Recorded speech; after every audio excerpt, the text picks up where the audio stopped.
Yo, what is up everyone? So in today's video, I'm going to talk about something that a lot of people would have already gotten on their server for the early servers, but a lot of people still looking forward to this, and this is obviously quite a big thing. So tier 11 or T11 troops, are now available.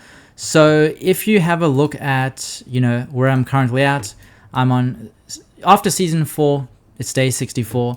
As you can see, level 11 units.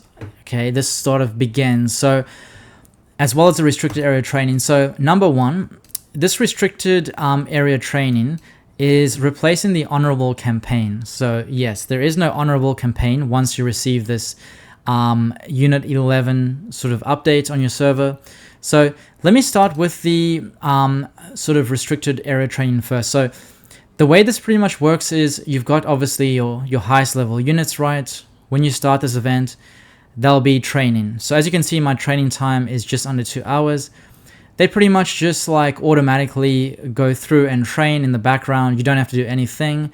As they sort of like progress through with the training, you actually receive these loot rewards. So as you can see, I've gotten these armament material, campaign medals, and the campaign chest. So as you can see, these are the campaign medals you could get from the honorable campaign, but that has now sort of changed. So now you can get these by just simply training, okay? And like I said, you don't really have to do anything. You just kind of let them do the training in the background, and you can collect those rewards every so often.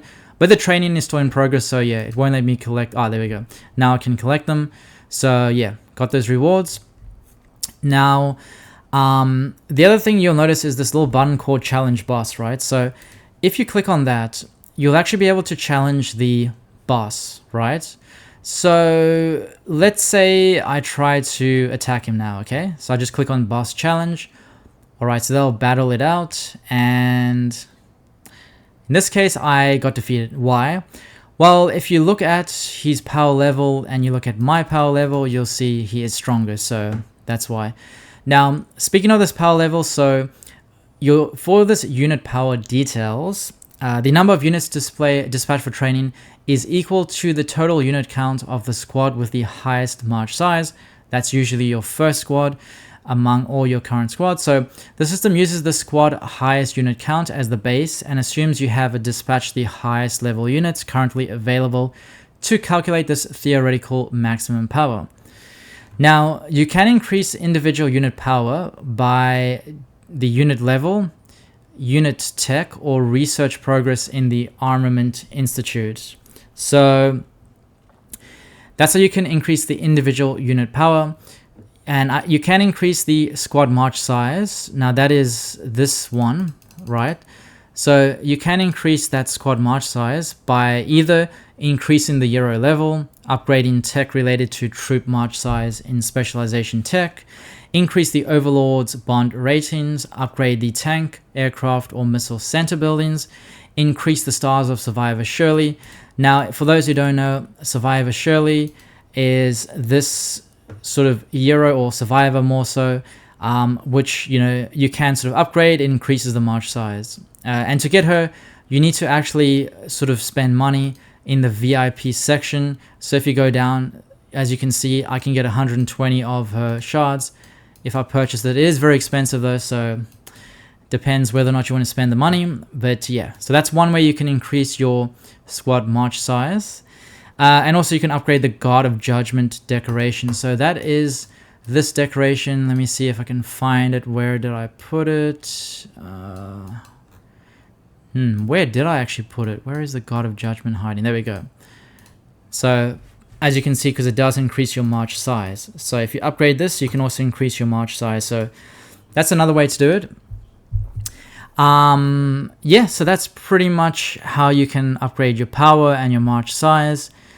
And as you can see, it says restricted area level 2. You start at like 1.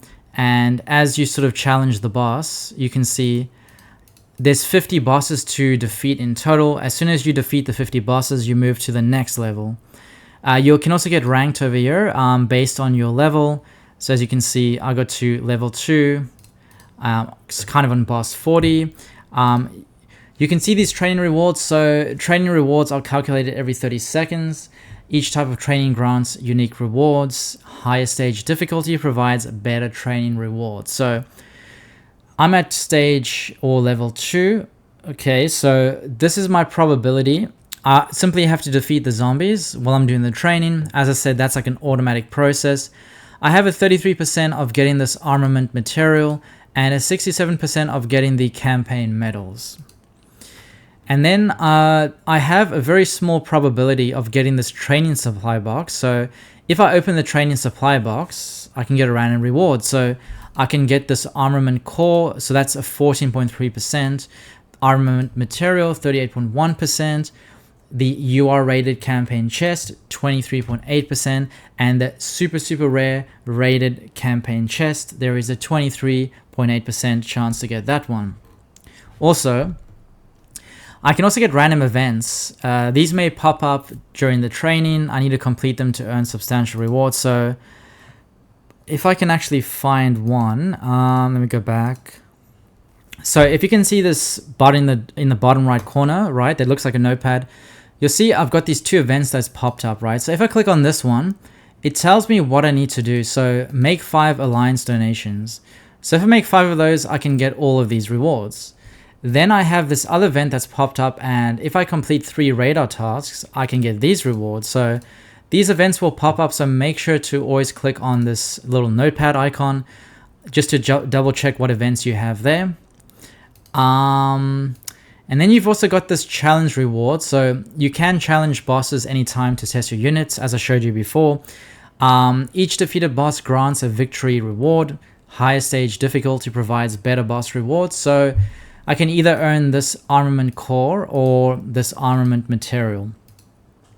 So that's how the restricted area training works. So to be honest, when I first saw this, I was like, does this mean like it's gonna be very hard to get enough campaign medals? Like we could get them fairly easily through the honorable campaign event, but it looks like you sort of gain them automatically. So maybe it won't be that bad. So it's looking pretty decent so far. Let me just collect those ones. Training. Yeah, so when you're actually battling a zombie, you cannot collect them. Only once you're finished, which I need to wait. There we go. Now I can collect them, so that makes sense. Now, moving on to the meat and potatoes. So this is the Armament Institute. This is what you actually need to upgrade in order to unlock Unit 11 troops. So here's the thing, right? It's going to take a long time. So unless you're spending money, of course, but that goes with anything in this game. So essentially you need to unlock all 4 of these, I guess, armaments, as they're called, in order to unlock level 11 units. So now if I go to the very first one, right, this is known as the helmet armament sort of tab. I'm currently at 37%, so obviously this has to get to 100% for me to move on to the next armament. So now the way you upgrade sort of percentages for this is you need to have, well, currently I need to have this resource, the armament material, right? So I need to have 6k of that to upgrade to the next one, but eventually you also need to have this resource, the armament core. So it seems like it's working similar to how you upgrade the gorilla or even maybe the drone, where it's like you need like 2 different resources. So obviously it looks like this armament material is a lot easier to get in large quantity compared to this armament core. So you need those 2 resources. So obviously, you know, like with the gorilla, for example, you'll level it up and then eventually you'll need the second resource. So you kind of get bottlenecked by the second resource. So it looks like the same kind of situation is going to happen when you try to level up to unlock the level 11 troops. So yeah, it's going to take ages, that's for sure. And as you can see, like this has just unlocked today and I've hit 37%, which is not too bad, but yeah, it's just going to take a very long time. Now, there's this little sort of diagram that pops up called the Armament Research Bonus. So, unit attributes gained from armament research can boost Euro and Squad attributes in battles, calculated using the Euro and Squad with the highest march size. So if I look currently, my Euro attack is at 304 for this. So if I go to have a look, that's coming up with 304. So I guess it's telling you how they calculating all of this. So you can see the unit attack bonus, Euro march size, and then they kind of just, yeah, come to this total Euro attack. And same with the HP, you can see Euro HP is currently 30,428. And if I look at Euro HP, it shows it over there. And then it shows you, I guess, how they've made that calculation. And then you can see the same for the Euro defense, squad morale, all of that. Now, I'm not, honestly not going to go into that because it's just hurting my brain looking at that. So I ain't going to talk about that one. I guess you can also switch between like to see the different attributes. So you've got obviously Euro attack, Euro HP, then you have unit attack and unit HP. So yeah, as you can see, it's displayed there as well. So you can have a look at that if you're kind of like interested in checking the numbers. Yeah, but that's pretty much how you actually upgrade the armaments. And like I said, you got to unlock all 4 of these before you can even unlock the level 11 troops. So will take a long time, but on the bright side, every time you do actually, upgrade your armament research, it does actually increase the power of your squad. So before I started this, I think my first squad was sitting at 46.760 or something around there. Now it's at 46.85. So yeah, definitely got some nice boost from doing it. So that's probably the biggest benefit, although it's going to take a long time to actually upgrade or unlock these level 11 troops. At least whilst we're doing it, we can still increase the power of our squads. So I guess it's kind of works similar with the Guerrilla, how, when you go to the training and you upgrade these different tabs, it also does increase your sort of march size or march power. So yeah. So it's actually not as complicated as I was thinking it was going to be. So fairly easy to follow along.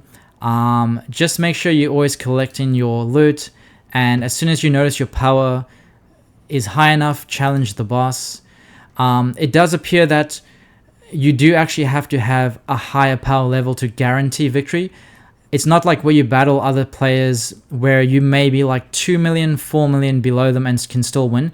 In this one so far, it seems like you have to have at least a higher power level than the boss to actually defeat it. Well, that's at least what I've found in my case so far. So yeah.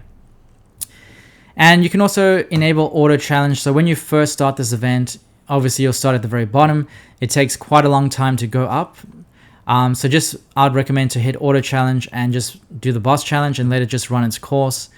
And you can just keep going with that one. So obviously I need to get like 10.9, is this million? 1, 2, 3, 4, 5, 6, yeah.